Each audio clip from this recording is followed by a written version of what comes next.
कलयुग में चमत्कार करने वाले लोग क्या करते हैं, पहले भीड़ जमा करते हैं, फिर चमत्कार दिखाते हैं। और मेरे भगवान लीला कर रहे हैं, चमत्कार कर रहे हैं, पूरी भीड़ को भगा रहे हैं, भागो भागो, हटो हटो। जो कुछ होगा वो अकेले में होगा, चमत्कार किसी को दिखाना नहीं है। चमत्कार करना है, चमत्कार दिखाने के लिए नहीं होते, चमत्कार करने के लिए होते हैं, राष्ट्र का हित करने के लिए होते हैं। आजकल चमत्कार लगाने के लिए पोस्टर छपवाते हैं लोग, फलाने बाबा पधार रहे चमत्कार करने फलाने शहर में, इतने बजे से इतने बजे चमत्कार होगा, पधारो। दुनिया भर की भीड़ आती है चमत्कार में। क्या करते हैं चमत्कार, वो तो जो जाते वो जानते। पर श्रीमद् भागवत कथा जो कह रही है उससे तो मैं कहूंगा।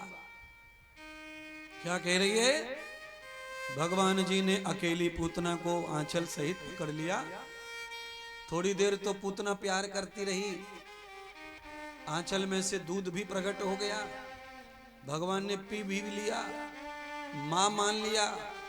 पूतना को लगा कि मेरी तो अब हत्या होगी, इस कंस को पता चला तो मार डालेगा वो, मैं तो इसे मारने आई थी, मैं क्या कर रही हूं। पूतना अचानक विचार बदल करके, अचानक रक्त बदल गया, उसके रंग का रंग बदल गया, नीला कलर हो गया, सफेद कलर दूध का। भगवान ने शंकर भगवान को कहा, महादेव पधारो, मैं तो दूध दही मक्खन के लिए आया हूं इस बार, और ये विष का कार्यक्रम तुम ही करो। और दूसरा यह है कि मेरा काम ये नहीं है, तुम्हारा काम कल्याण करने का है। शंकर शिव, ये मेरी मां बनी है पल भर के लिए, इसलिए इसका मां का कल्याण कर दो। शंकर भगवान पधारे हैं और पूतना के विष सहित प्राणों को पी गए और पूतना का कल्याण कर दिया। एक पल के लिए पूतना ने परमात्मा को पुत्र बन करके सेवा की है, उसी का फल पूतना को कल्याण दे दिया। कहने का मतलब ये नहीं है कि आप जिंदगी भर भगवान पे फूल चढ़ाओ। अगर आपने जिंदगी में एक भी फूल भगवान को सच्चे मन से चढ़ा दिया है तो वो फूल ही तुम्हारे लिए भवसागर में नौका बन के पार कर देगा। पर ढोंग वाले फूल तुम रोज चढ़ाओ है। अच्छा, कुछ लोगों के यहाँ तो बाजार से फूल माला सब फिक्स है भगवान पर चढ़ने की। सवेरे सवेरे ढेर माला आती है, लाल माला, पीली माला, सफेद माला, काली माला, झुर्रन की माला, भुर्रन की माला। उनको लगता है कि माला पहन के ही भगवान फुल आशीर्वाद दे देंगे। तुम चाहे माला कितनी भी चढ़ाओ भगवान पे ताजा ताजा, पर तुम्हारी माला को भगवान स्वीकार करे तब ना।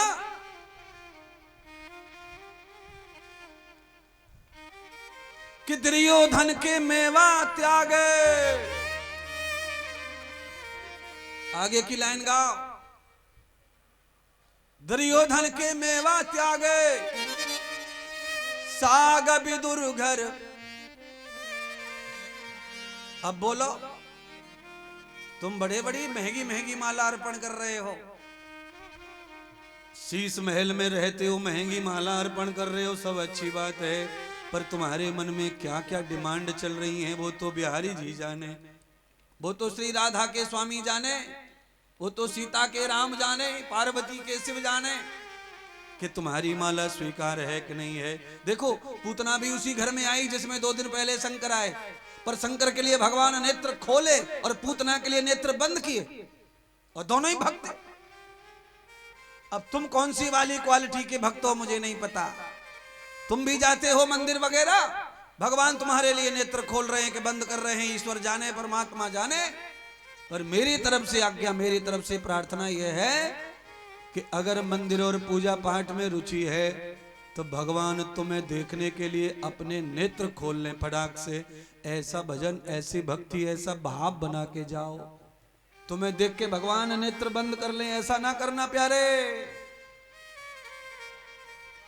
पूतना को उठा के पटक दिया, यमुना के किनारे गड्ढा खोद के पूतना को दफना दिया, दबा दिया।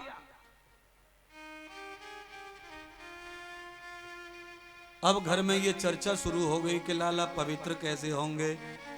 इतनी अपवित्र महिला ने लाला को स्पर्श कर लिया है। राक्षसी औरत का दर्शन, राक्षसी औरत का स्पर्श फिर पूरी जिंदगी पवित्र नहीं हो सकता है आदमी, तो क्या करें? गंगा नहला लाएं, यमुना नहला लाएं, ये कर दें वो कर दें, सारी चीजें बातें चल रही थी घर में। तब तक नंद बाबा आ गए। नंद बाबा ने कहा कि अब लाला को ऐसे पवित्र नहीं किया जा सकता है। लाला को अगर कोई पवित्र अब कर सकता है तो केवल एक ही है, और वो है गैया। ले चलो गौशाला। लाला को गोद में भर लिया, कपड़े से ढक लिया, और नंद बाबा गौशाला में लाला को लेकर पहुंचे। सरस्वती नाम की गाय है, काला रंग है। 108 परिक्रमा नंद बाबा गैया की लाला को लेकर दे रहे हैं। गैया ने जैसे ही मूत्र त्यागा, नंद बाबा ने लाला को मूत्र के नीचे लगा दिया, स्नान करा दिया गौमूत्र से। छठी का पूजन हो रहा है। गौमूत्र का स्नान प्रथम, द्वितीय स्नान दुग्ध धाराम। आंचल काट दिया, दूध का आंचल खींच दिया, थन खींच दिया, दूध की धार मार दी। मधुरम मृतोन भूयुम, शहद और दही के साथ मिश्रण करके शरीर पर थोड़ा घी का लेप करके, यमुना जल से स्नान करके, गोकुल गांव में पीने का पानी जिस कुआं से आता था उस कुआं का जल मंगाकर लाला को कुआं के पानी से स्नान कराया। गाय का घी लेकर दीवले में रख के रुई की बाती बना करके दिया जलाया। कांसे की थाली पर काजर पाल करके ताजा ताजा लाला की आंखन में काजर भर दियो है आज छठी के पूजन में है। आजकल तो आग लग गई है सवरे विज्ञान में। ओ अवदेश की मैया ने मेरी तरफ देख लियो करो, कथा में ही तुम्हें बुलाऊं, बाकी काम में कुछ कह रहा हूं। आजकल ज्यादा पढ़े लिखे लोग डॉक्टर क्या कहते हैं, अगर ये काजल लगा दिया तो आंख में इन्फेक्शन हो जाएगा। बोलो। और जब से कांसे की थाली पे गरम काजल लगना बंद हुआ है तब से चश्मे पे चश्मा चढ़ता चला जा रहा है। बालक है 7 साल का, चश्मा है 7 नंबर का।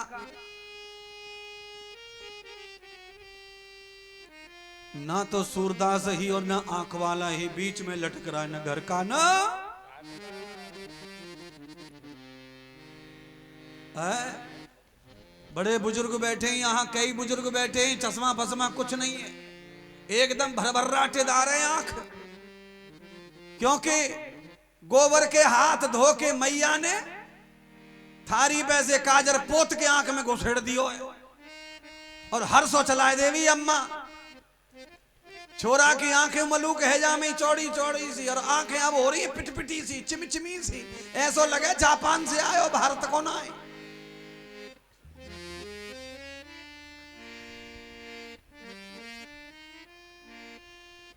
गुरुजी बात तो 1-1 करोड़ की 1-1 कह रहे हो, पर हम सुधरवे बारे हम ना सुधरेंगे चाहे कितनी महंगी बात कह।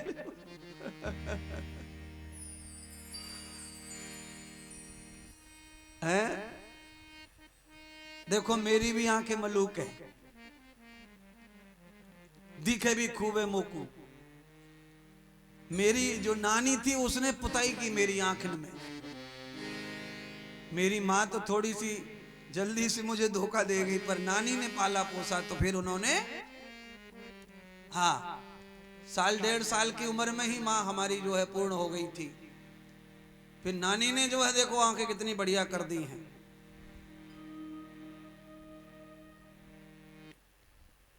तो आपकी नानी है कि मर गई? नानी तो है, पर गुरुजी नानी तो फुल मॉडर्न हो गई, दिन भर व्हाट्सएप पे लगी रहे। नानी दादी व्हाट्सएप के कीड़ा हो गई हैं, दादी दानी को भी व्हाट्सएप होना। ये बूढ़े लोगों ने भी ग्रुप बना लिए हैं कि साथ में मरेंगे क्या। सबके ग्रुप में महाराज, बुढ़े बुढ़ों के ग्रुप, बुढ़ी बुढ़ियों के ग्रुप।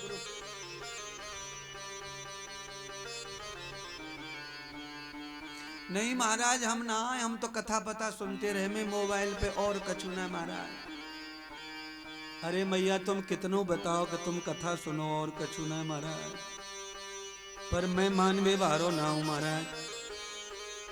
क्यों?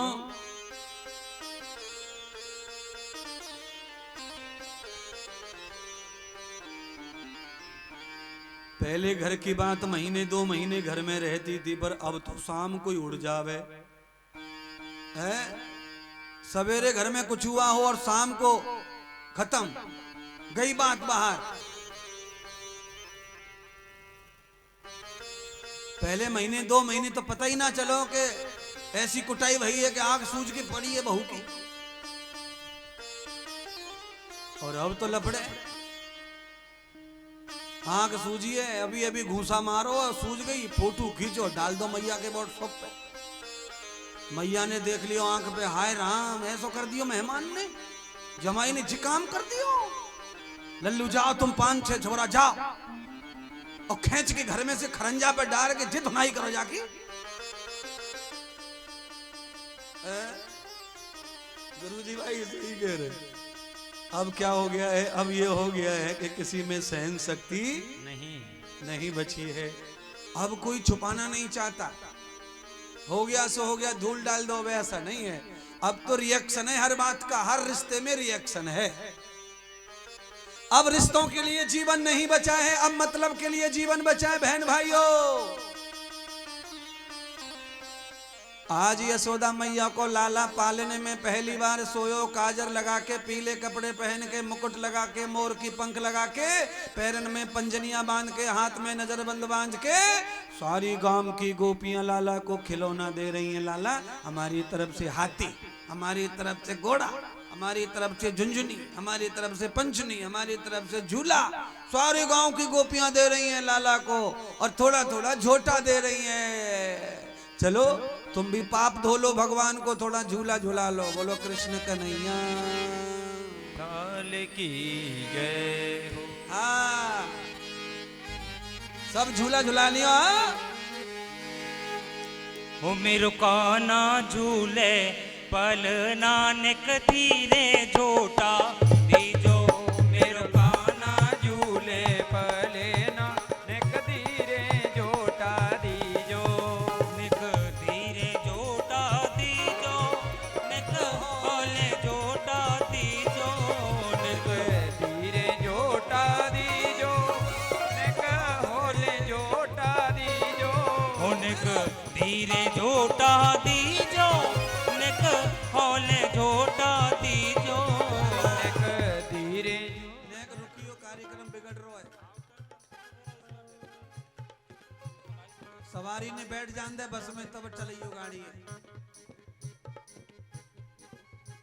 अवधेश कुमार जी, ये तुम्हारे भैया छोटे हैं कि बड़े हैं तुमसे?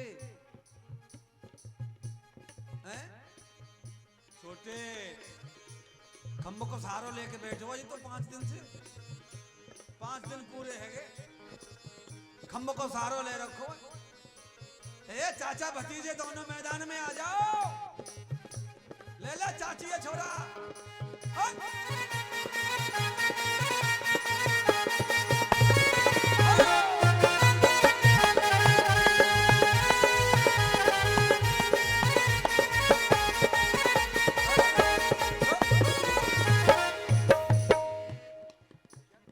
अरे लल्लू ने खड़े हो जा, कहा है अम्मा कह रही है भाई, हमारी बात मत माने, माँ की तो मान ले। हमें कोई फायदा है तुम्हें नचावे से? हमें का रुपया मिल रहे सो? हम तो चाह रहे कि आयो है महात्मा तो पूरा करके जागो कल्याण।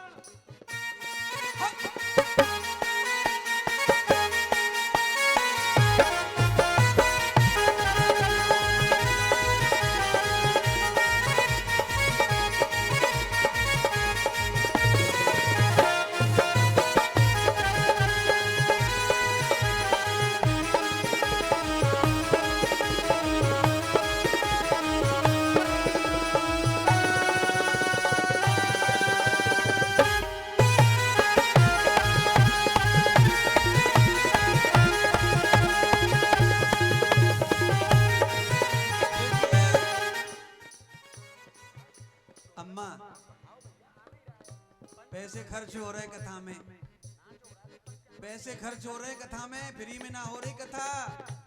इसलिए महात्मा सन्यासी ईमानदार होते हैं, उसका फल हम साथ ही साथ देना चाहें, हम हंसता खेलता देखना चाहें परिवार को। जय हो कथा सुन के पुण्य कमाओ, नाच के बीमारी खत्म करो। जय हो सबरे पेट रुज रहे रुज, पोले कर लो, पेट अन्य हल्के कर लो। लल्लू खाली ताली बजाने से ना काम चलेगा यार, कमर पे से ऊपर तक हिल हिल के नहीं कर।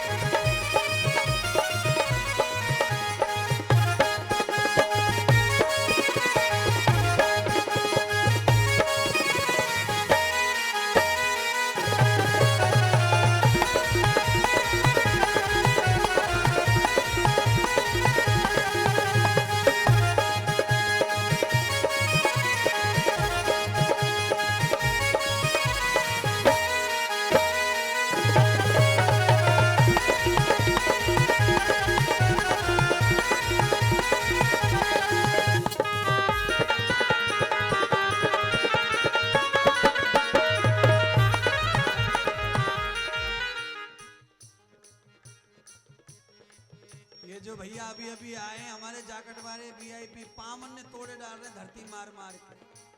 खड़े हो जाओ ना, क्या फर्क पड़ रहा है? ये तो कोई साले को ब्याह थोड़ी हो रहा है, शर्म आ रहे हो, भागवत है ये तो। यहाँ तो बफर के नाच लो, कल फायदा ये आपको तो पुण्य में ले नाच रहे थे भैया। ओ लाला कैमरा वाले, तेरे मोबाइल में आग लग जाए ना, नाच ले, लखवा है जाएगा पामन में।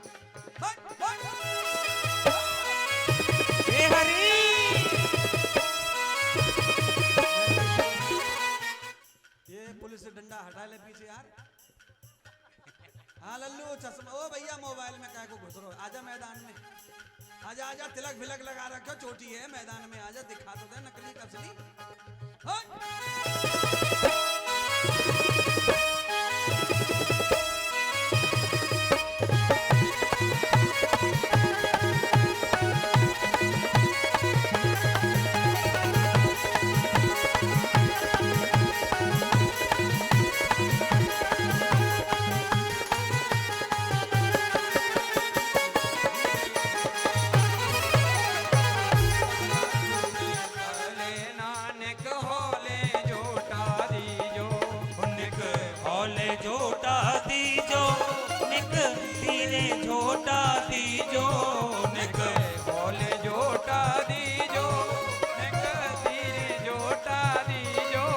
मेरो लाला ओ मेरो कान्हा, मेरो लाला झूले पल नानक होले झूठा दीजो।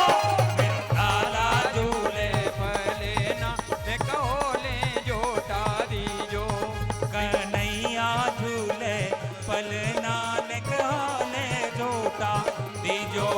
कन्हैया झूले पल नानक होले झूठा दीजो। हरि बोल।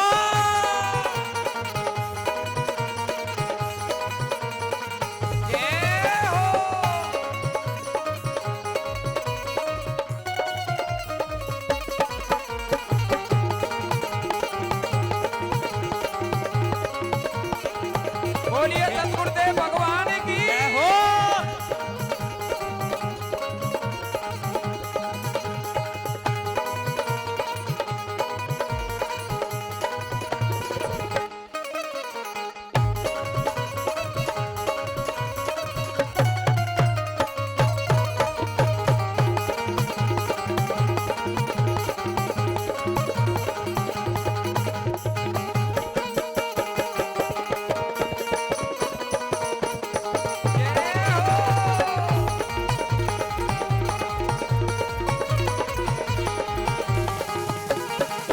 मथुरा में यन जन्म लियो है, मथुरा में यन जन्म लियो है जी। मथुरा में यन जन्म लियो है, मथुरा में यन जन्म लियो है।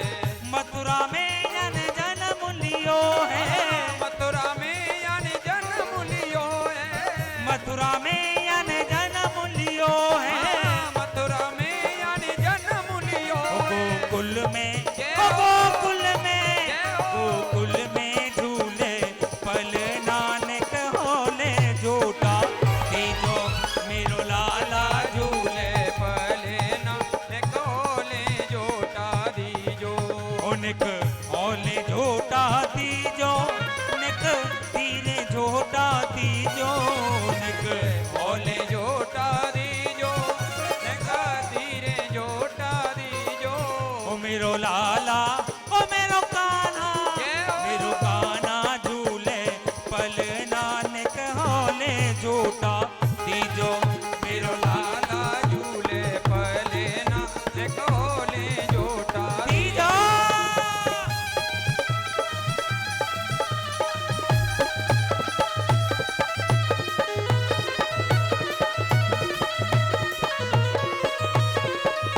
बनो रे पालना, काहे को यको बन्यो पालना, काहे को यको बनो है पालना, काहे को यको बन्यो पालना, अजी काहे को यको बनो रे पालना, काहे को यको बन्यो पालना, काहे के ओ काहे के लागे बूंद नानक होले झूठा दीजो मेरो लाला झूले पलेना निकोले जोटा दीजो, निक होले झूठा।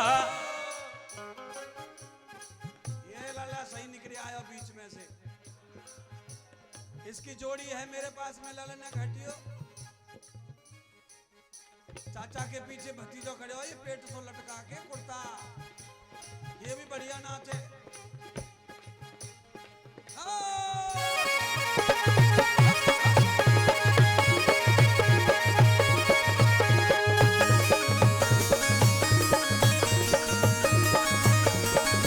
हे हरि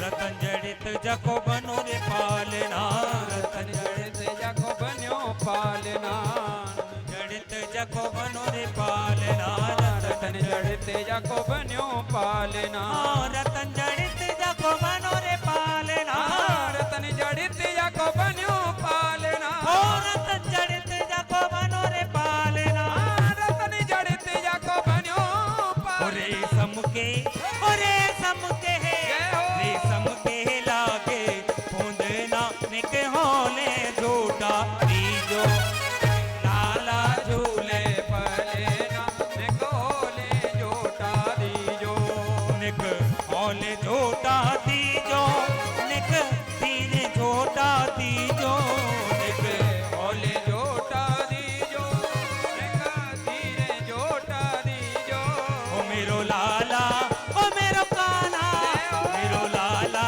झूले पले नानक होले झूठा दीजो मेरो लाला झूले पलेना निक धीरे जोटा दीजो, ओ मेरो कान्हा झूले पले नानक होले झूठा दीजो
मेरो लाला ओ मेरो काना मेरो लाला झूले पलना निक होले झूठा दीजो मेरो लाला झूले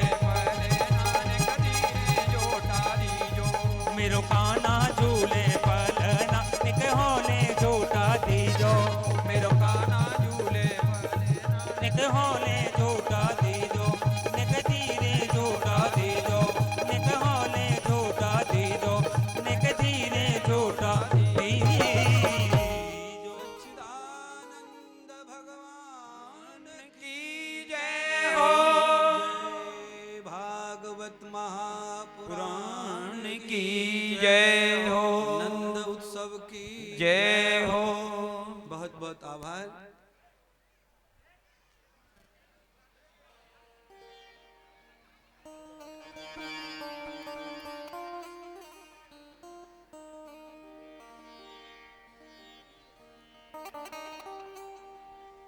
देखिए मैंने इतनी मेहनत करके आपको जोर जबरदस्ती किया, पर उसका फल देखो, उसका रिजल्ट देखो।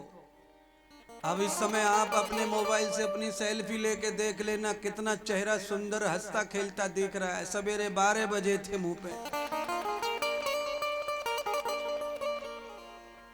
किसी भी चीज को हृदय से प्रकट कर लो, शरीर में शरीर सुंदर हो जाता है।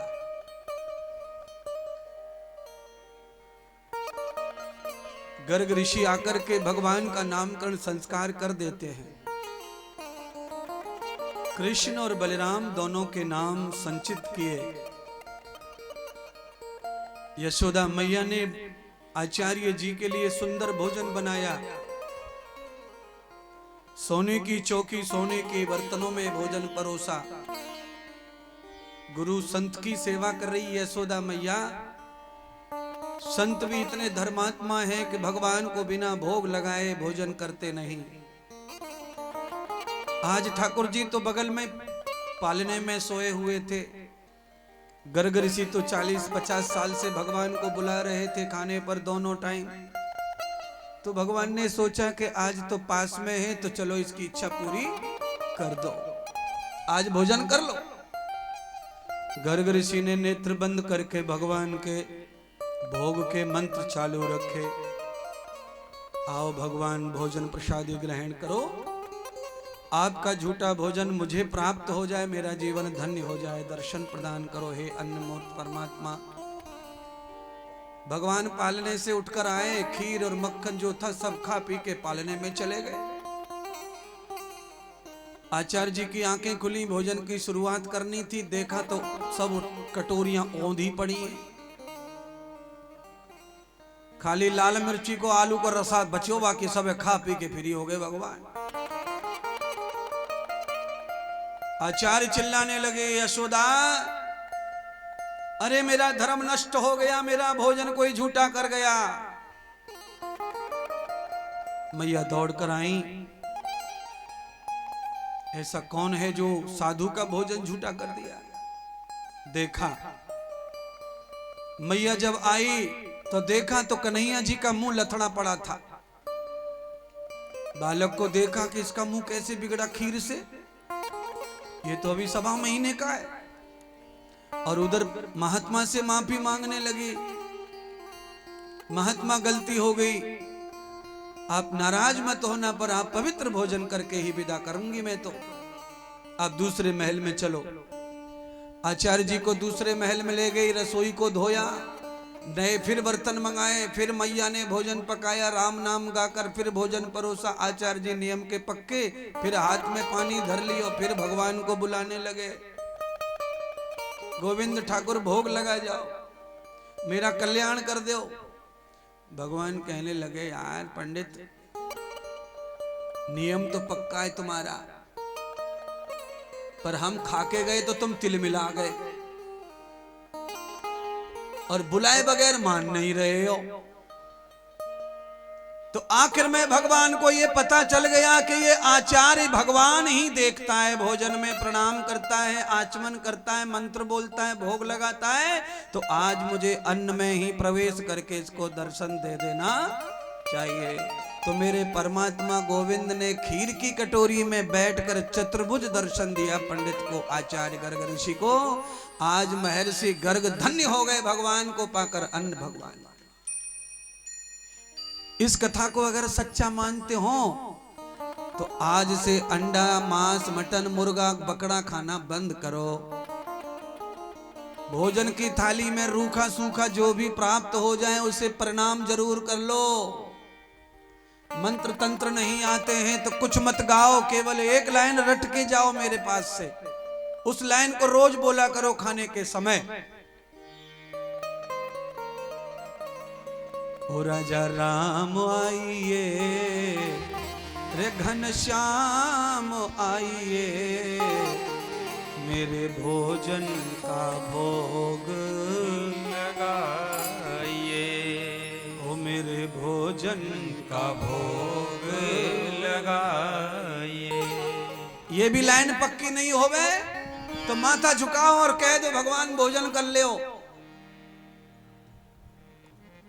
हमारी यहाँ तो परंपरा ऐसी है महाराज, भारत के हिंदुओं की परंपरा तो ऐसी है कि हम भोजन पे खाने बैठे और कोई इधर उधर दिखा तो हम तो उसे भी बुला के बोलते, भैया भोजन कर लो पहले, बाद में जाना, पहले जिम लो। और ऐसी बदकिस्मती आ गई है रे, घोर कलयुग आ गया है। भोग लगाने की कहां पड़ी है किसी को, कितनी जगह कहां बची है, कितना टाइम कहां बचा है। मौन होकर के भी भोजन नहीं कर पा रहे लोग, बतराते बतराते भोजन करें। और लाला तेरे यहाँ कहां चल लो, कौन जीत रो कौन हार रो है। उसने आलू के साग में से मुंह घुसेड़ो, माने लड्डू डालो वह मुंह में, कछु ना है साहब। हमारे यहाँ तो ऐसी खिचड़ी चल रही है, कछु पक्की बात ना है समझ में आ रही कि अखिलेश को नंबर हो, योगी को नंबर हो। कछु योगी की बोलते हैं, कछु अखिलेश की बोलते हैं। ये हाल चल रहा है। ऐसा भोजन करने वाले की जीभ और होठ हमेशा कटते रहते हैं। आप में से कोई भला आदमी नहीं बैठा जिसका न कटा होठ और जिसकी जीभ ना आई हो अंटा में।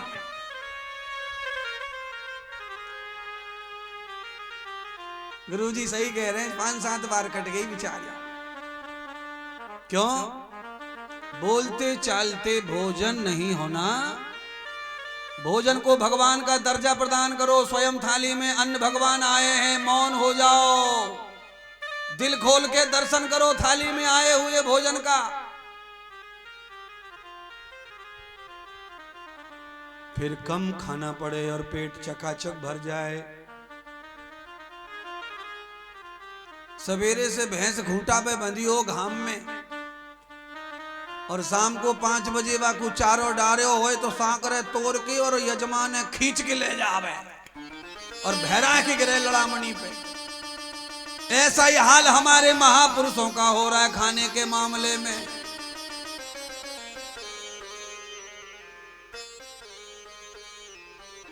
कोई मर जाए, काऊ को 13वीं को कार्य है रो, खीर पुआ बने हो तो सबरे जाके बैठ जामे, सब पांत कहां बैठेगी, तो लोग कहते हैं यहाँ चौक में बैठेगी। तो चबूतरों पे डेरा डाल देते कौवन की तरह, जमा है जाएंगे कहीं 20, कहीं 40, कहीं 50। और जैसे किसी ने आके कहा कि साहब जो आ गए वो पहली पांत में बैठो, ऐसे भागे कि वहां पुआ ना हीरा मिलेंगे। आजा भैया, पातर डाल दे यार, पातर डाल दे, पातर ने के छेद तो दिखो पातर में तो हल्ला मचावे ढाड़े गो। भैया रुकियो जरा, फटी पातर देगो यार, सब पुआ निकल जाएगा यहाँ में। देता पहले तो तू सोने की थाली मंगा ले, तेरे भाग में लिखे कि सोने की थाली तुझे प्राप्त होगी। सदगुरु भगवान श्री सुखदेव राजा परीक्षित को कह रहे, राजन आज भगवान गर्ग ऋषि को माँ यशोदा की थाली में परम परमात्मा का दर्शन हुआ, भोजन की थाली में अमृत दर्शन हुआ। उसके बाद भैया यशोदा मैया ने लाला का 6 महीने में करवट बदल संस्कार किया। करवट बदल संस्कार में मैया यशोदा ने देखा कि पूतना का भाई बदला लेने के लिए कौआ का भेष बनाकर आया है और गांव में हल्ला मचा हुआ है। अधिष्टम न तिष्ठो न विहतो रदामम ये वेत भ्रमतीर युक्तोर काल। ना जाने किसका काल आया है, कौआ मंडरा रहा है कई दिन से गांव के ऊपर। किसी को पता नहीं था कि कौआ नहीं है, वो भेष बदल कर आया है। नाम है संकटासुर। दरवाजे पर बाबा की गाड़ियां खड़ी थी, माखन से लदी हुई। सुबह जाती 4 बजे मथुरा बाजार में बिकने के लिए। आज मैया ने लाला के लिए 6 महीने का शरीर हो गया तो शरीर मोटा हो गया, तो पहला जो पालना था वो छोटा पड़ गया।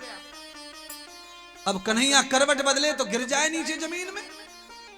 तो मैया ने बड़ा पालना मंगवाया, पूजा करवाई पंडित जी से पालने की। रेशम की चादर तकिया लगाकर लाला को पालने में सुला दिया। लाला बढ़िया नहीं सो गए। अब यशोदा मैया ने गोपीन को कहो, अरे गोपियों, आज लाला का करवट बदल संस्कार हुआ है तो थोड़े देवी देवतन के गीत गा लो।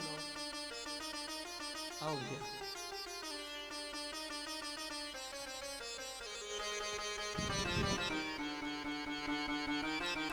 सारी गोपियां जो है गीत गाने में, नाचने में हर्षित हो गई।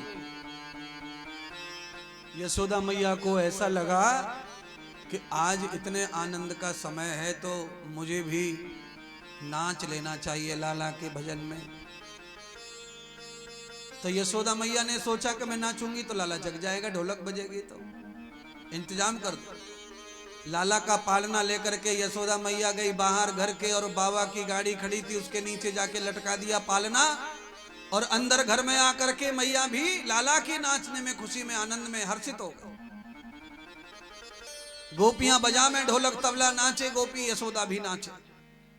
और इसी बात का फायदा उठा लिया मैया नाचने में।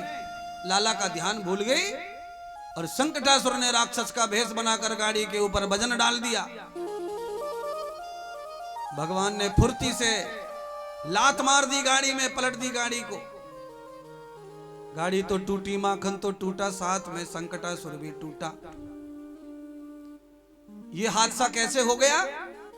तो यहां भगवान सुखदेव कहते हैं, राजन, आज यशोदा मैया ने मायापति ब्रह्म को नीचे और माया रूपी माखन को ऊपर रख दिया।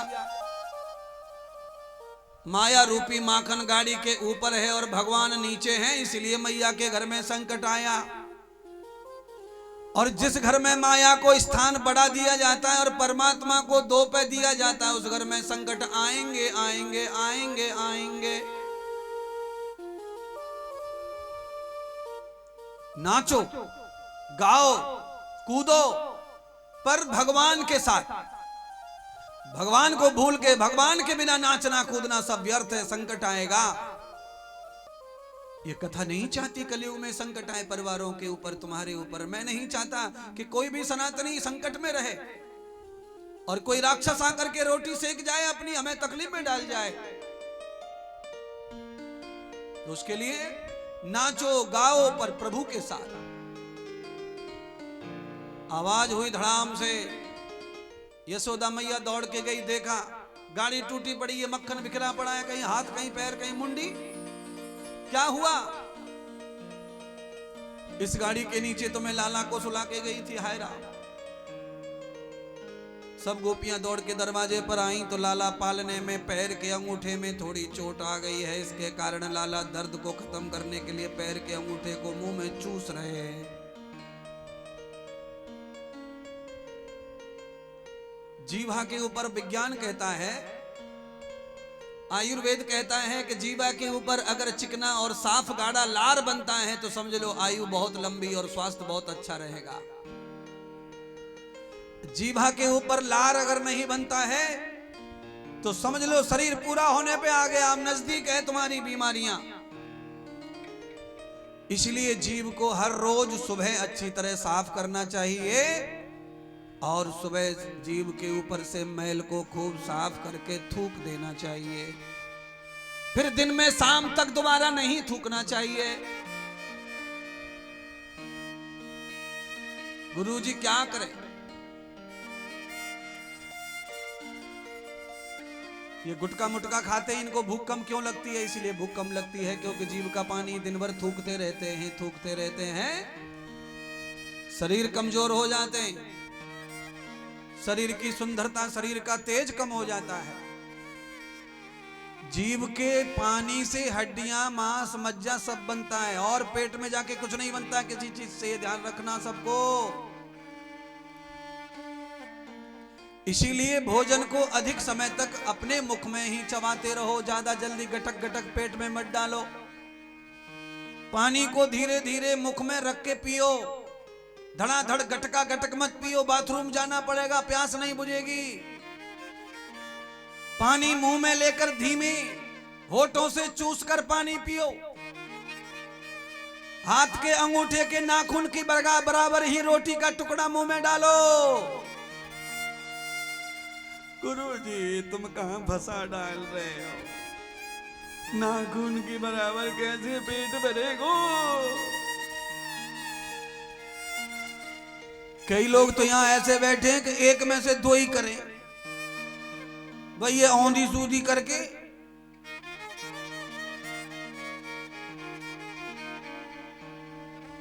दाढ़ का साइज कितना है? दाढ़ का साइज देख लो अपनी दाढ़ का साइज। ऊपर की दाढ़, नीचे की दाढ़, दोनों दाढ़ मिलकर के रोटी को चबा दे, इतना चौड़ा होना चाहिए रोटी का टुकड़ा। दाढ़ का साइज क्या और रोटी का टुकड़े का साइज क्या? 100 गुना बड़ा। तो रोटी आधी जीभ पे रहे, आधी दाढ़ के नीचे, इसलिए आधी ठाड़ी खाई, पेट में डाली और पेट खाली सवेरे करके फिरी। ये जो पेट बढ़ रहे हैं ना तुम्हारे, इसका कारण वही है, आलो ठाड़ो खाए वो। छोटे छोटे टुकड़े चबा चबा के खाओ, थोड़े मुंह में रखो, उसका आनंद लूटो। कभी इतकू मुंह में डालो, कभी या गाल में, कभी या गाल में, कभी या गाल में। जैसे तमाकू को बदलते रहते हो घंटों घंटों, ऐसे रोटी को भी घंटों तक मुंह में ही रखो। एक चुटकी भर तमाकू से तृप्ति हो जाती है, तो 1.5 रोटी में पेट भर जाओगे चबा चबा के खाएंगे तो। और आड़ी ठाड़ी खाएंगे तो फिर क्या होएगा? लल्लू धर दे पुआ 5 ढकेल लिए, और धर दे 4-5 ढकेल लिए, और धर दे 7-8 ढकेल लिए।